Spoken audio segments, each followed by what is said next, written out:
अस्सलाम वालेकुम। रिश्तों की दुनिया में वेलकम। कैसे हैं आप? आज जो रिश्ता आपकी होस्टेस अलीना आपकी खिदमत में लेकर आई हैं बहुत प्यारा सा है, जिसकी डिटेल जो है मैं आपको बताने वाली हूँ। लेकिन इससे पहले नए आने वाले दोस्तों से गुजारिश कि अगर आपने अभी तक यूट्यूब चैनल अलीना टीवी को सब्सक्राइब नहीं किया, सो फ्रेंड्स काइंडली आप जल्द से जो है पहले मेरे चैनल को सब्सक्राइब कीजिए, बेल आइकन पर क्लिक कीजिए ताकि आपको रोजाना की नोटिफिकेशन पहुँचती रहे।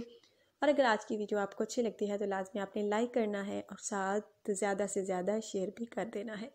फ्रेंड्स, आज का रिश्ता जो है बहुत ही प्यारा सा है, जो कि मैं आपके साथ शेयर करने वाली हूँ। लेकिन उससे पहले उन भाई को मुबारक जो कि रिश्ते के लिए सिलेक्ट हुए। बहुत अच्छे तरीके से इन्होंने अपनी पर्सनल इन्फॉर्मेशन सेंड की। नाम इनका नासिर है और ये जो है रावलपिंडी के रिहाशी हैं। बहुत बहुत मुबारक हमारी पूरी टीम की तरफ से कि आपके रिश्ते की सिलेक्शन हो गई है। अच्छा तो फ्रेंड्स, अब आपको आज के रिश्ते की डिटेल्स जो देती हूँ आप नोट फरमा लीजिए। लड़की का नाम फ्रेंड्स ज़ारा है, तलाक याफ्ता हैं। इनका कहना है कि तलाक की वजह जो है घरेलू नाजाकी है। घरेलू नाजाकी की वजह से मैंने तलाक ली। मैंने बहुत कोशिश की कि अपना घर बसा सकूं, लेकिन नहीं बसा सकी। एक तरफ़ा तौर पर नहीं बसाया जाता घर जब तक दो तरफ़ा तौर पर कोशिश ना की जाए। और मेरा शोहर भी झगड़ालू था, उसके घर वाले भी मुझसे हर काम उन्होंने करवाया, जुल्म सितम किए, लेकिन मैं बर्दाश्त करती रही अपने वालिदैन की इज़्ज़त के लिए, कि मेरे वालिदैन की इज़्ज़त को ठेस ना पहुँचे अगर मुझे तलाक हो तो।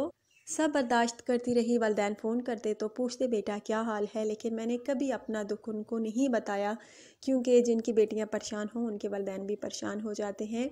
और मैं नहीं चाहती थी कि मेरे वालिदैन को मेरी जो है बुरी हालत का पता चले। लेकिन तंग आ चुकी थी बहुत ज़्यादा, वो इंसान बनते ही नहीं थे। रोज़ बरोज़ उनका जुल्म जो है बढ़ता जा रहा था। और इनका कहना है कि मैंने तंग आकर अपने वालिदैन के घर जाने का फ़ैसला किया। और मैंने ये फ़ैसला किया कि अपने वालिदैन के घर जाकर सुख का सांस लूँगी, फिर उनको बताऊँगी कि मेरे साथ क्या बीता आज तक शादी के बाद। और आखिरकार मैं अपने वालिदैन के घर गई, कुछ दिन रही और फिर मैंने अपना दुख उनको सब बताया। और मेरे वालिदैन ने मुझे कहा कि तुमने पहले हमें क्यों नहीं बताया, हम पहले ही दिन तलाक ले लेते जब से उन्होंने जुल्म करना शुरू किया तुम पर। तो मैंने उनसे कहा कि मैं आप लोगों को परेशान नहीं करना चाहती थी, बस इसी इंतज़ार में थी कि शायद वो लोग जो हैं सुधर जाए, हदायत आ जाए उनको। लेकिन वो दिन ब दिन बिगड़ते ही गए। वालिदैन जो शोहर क्या, उसके घर वाले क्या। और अब मैं आपके घर हूँ, मुझे कोई डर नहीं है, मैं अपने वालिदैन के पास हूँ, अपने बहन भाइयों के पास हूँ। मुझे तलाक चाहिए उस शख्स से। तो वालिदैन ने मिलकर मुझे जो है तलाक दिलवाई उन लोगों से, यानी अपने साहब का शोहर से। आप मेरे वालिदैन चाहते हैं कि मैं दूसरी शादी करूं, बहुत देखभाल करके शादी करना चाहते हैं मेरी और मैं भी।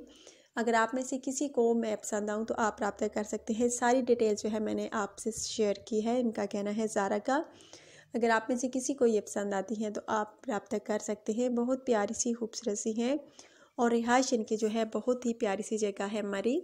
और एज इनकी तकरीबन फ्रेंड्स है 34 साल। ज़ारा है नाम इनका। शादी करना चाहती हैं दूसरी। अगर आप में से किसी को ये पसंद आए तो आपने अपनी पर्सनल इंफॉर्मेशन जो है लाजमी सेंड करनी है, यानी अपना बायोडाटा।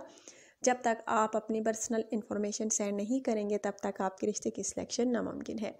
अच्छा तो फ्रेंड्स, अगर आज का रिश्ता आपको अच्छा लगा है तो लाजमी लाइक कीजिएगा, वीडियो को शेयर कीजिएगा, अपना ढेर सारा ख्याल रखिएगा। कल नई वीडियो में नए रिश्ते के साथ आपकी होस्ट सलीना दोबारा आपकी खिदमत में हाजिर होंगी। अल्लाह हाफिज़।